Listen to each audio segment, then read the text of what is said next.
Vis-à-vis de mes amis, à la fin, c'est devenu délicat, parce que il y a un moment où... Enfin, au début, déjà, t'es pas très fier de dire à tes amis non, non, je pourrais pas venir, ou non, non, on pourra pas se voir, parce que je dois aller dans un donjon, tuer un dragon. Enfin, tu vois, ils te prennent pour un débile. Enfin, ceux qui partagent la même passion que toi, non, mais ceux qui partagent pas du tout ta passion, ils peuvent te dire non, mais c'est une blague ou quoi, t'es devenu débile. Donc au début, tu le dis pas trop, même jamais. Les joueurs le disent eux-mêmes, les jeux vidéo peuvent nous éloigner de nos proches, que ce soit de nos amis ou notre famille. Dans certains jeux tels World of Warcraft, EverQuest ou Second Life, l'univers continuait d'évoluer même sans la présence du joueur. Pour certaines personnes, on constate que leur vie dans le jeu vidéo est même devenue plus importante que leur entourage. On a récemment pu entendre parler de plusieurs histoires terribles sur le sujet. C'est une histoire sordide, celle d'un couple sud-coréen, un homme et une femme de 40 ans qui s'étaient rencontrés sur Internet en 2008. Tous les soirs, ils avaient pris l'habitude de quitter leur appartement pour rejoindre un cybercafé et participer ensemble à un jeu de rôle en ligne. Anima, c'est le nom de l'enfant virtuel dont ils s'occupaient devant leur écran d'ordinateur. Ils la nourrissaient, ils l'habillaient, la câlinaient grâce à de simples clics. Tout cela des heures durant jusqu'à ce qu'ils rentrent un matin chez eux et constatent le décès de leur vraie fille. Mais le loisir vidéoludique est-il à l'origine de ce mal?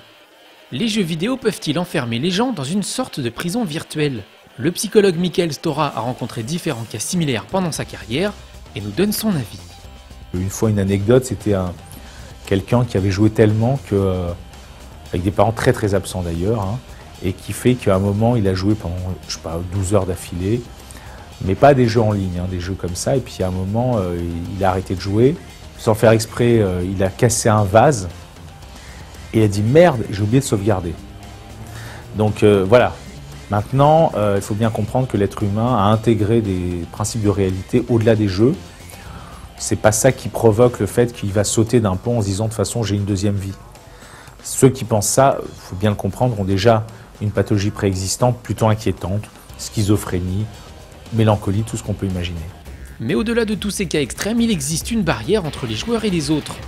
De l'extérieur, ces mondes dans lesquels les jeux nous plongent sont pour la plupart incompréhensibles.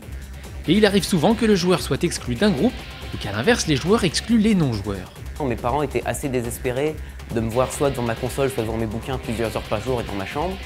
Et au final, c'est vrai que du coup, j'ai dû leur prouver que c'était pour moi un hobby comme les autres. Il y en a qui jouent au foot et moi je jouais aux jeux vidéo.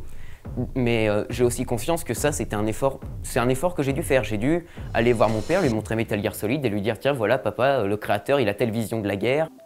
Il y a donc un effort commun à faire. Les joueurs doivent apprendre à partager leur passion, accepter l'incompréhension des autres. Alors que les non-joueurs de leur côté doivent dépasser les préjugés et s'efforcer d'accepter notre loisir. Oh good. There you are. Let's get started. We're going to have fun.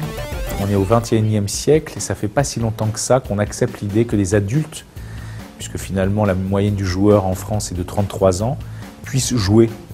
Et je trouve ça plutôt simple, les gens qui ne savent pas jouer m'inquiètent.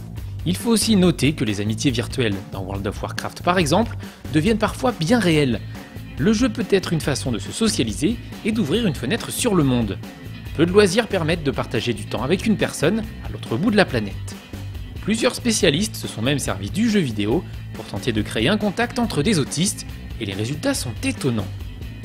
Le jeu vidéo ne serait-il pas à la fois un poison d'addiction pour les personnes à comportement sensible et un antidote pour des gens en difficulté sociale ?